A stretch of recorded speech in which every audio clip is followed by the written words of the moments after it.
আজকে আমি তোমাদেরকে দেখাবো কাঙ্গুরুল একটা ডিম দিয়ে ভাজা করি। আর আমি কাঙ্গুরুল গুলোকে এই পাতলা পাতলা করে গোল গোল করে কেটে নিয়েছি, ঠিক এইভাবেই কেটে নিতে হবে।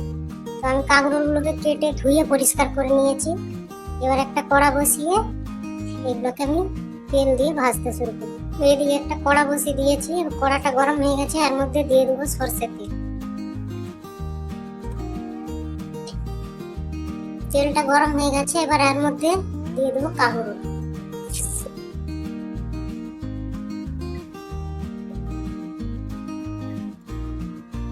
তো অবশ্যই পানিটা ঝরিয়ে দিতে হবে, পানি সমেত দিলে হবে না।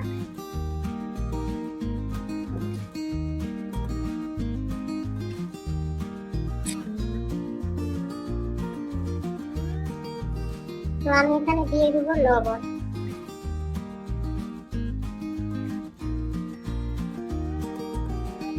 তারপরে দিয়ে দেবো হলুদের গুঁড়ো।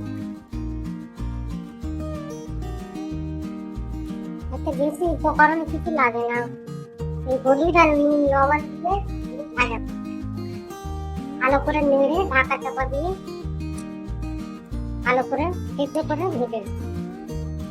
আমরা তো অনেক রকম ভাবে কাঙ্গুরুলের রেসিপি খেয়েছেন, একবার এইভাবে রেসিপিটা বানিয়ে দেখুন, খেতে অসাধারণ লাগে।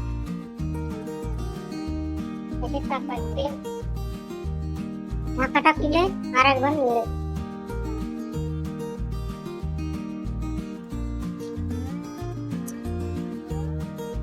এখানে একটা কথা, বেশি হাইতে জাল দেওয়া যাবে না, হালকা মাঝারি আছে এটাকে ভেজে নিতে।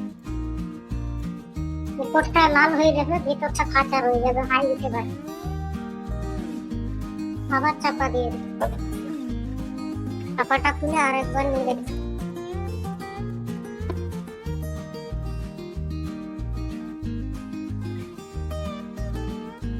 এখানে আমি একটা পেঁয়াজ কুচি করে দিচ্ছি, সেই পেঁয়াজ কুচিটা দিয়ে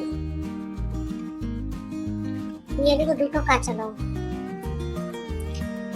দিয়ে ভালো করে এটাকে নেড়ে।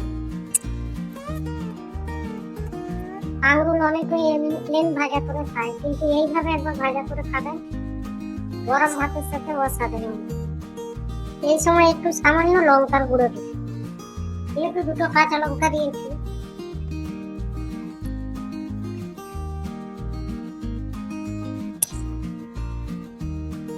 এটা আপনারা চাইলে দিতেও পারেন, নাও অপশন আছে। আমার কাছে মনে হলো একটু দিলে ভালো লাগবে, তাই আমি দিলাম। এই পর্যায়ে এবার ডিমটা আমি এইগুলো সরিয়ে এবার ডিমটা দিয়ে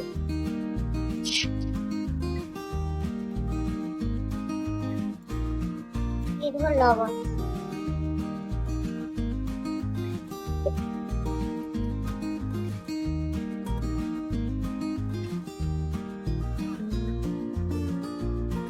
ভালো করে নেড়ে মিশিয়ে নিই। যেহেতু এতে তেল আছে, আর ওই জন্য তেল দিচ্ছি। ডিমটা দিয়ে ভালো করে নেড়ে চেড়ে ভেজে নিয়ে, একবারে কালো করে ভাজা চলবে না, এসে কালো করে ডিপ করে ফ্রাই করলে অতটা খেতে ভালো লাগে। এই রেসিপিটি যদি ভালো লাগে অবশ্যই লাইক দিয়ে সাবস্ক্রাইব করে দেবেন। রেসিপিটি কেমন হয়েছে একটু কমেন্ট করে জানাবেন। এখানে একটু দিয়ে দেবো সামান্য একটু গরম মশলা, যেহেতু ডিমটা দিয়েছি সেই বেশি নাই, দিয়ে এটাকে দিয়ে মাখিয়ে নিই। এসে সামান্য একটু ঘি আপনাদের থাকলেও দিতে পারেন, না থাকলে না দিবেন, কিন্তু আমি একটুখানি ঘি সামান্য দিচ্ছি, ফ্লেভারটা ভালো আসে।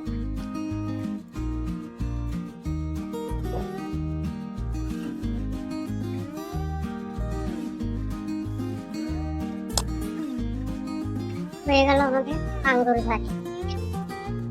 এবার আমি গ্যাসটাকে বন্ধ করে দিই, হয়ে গেছে।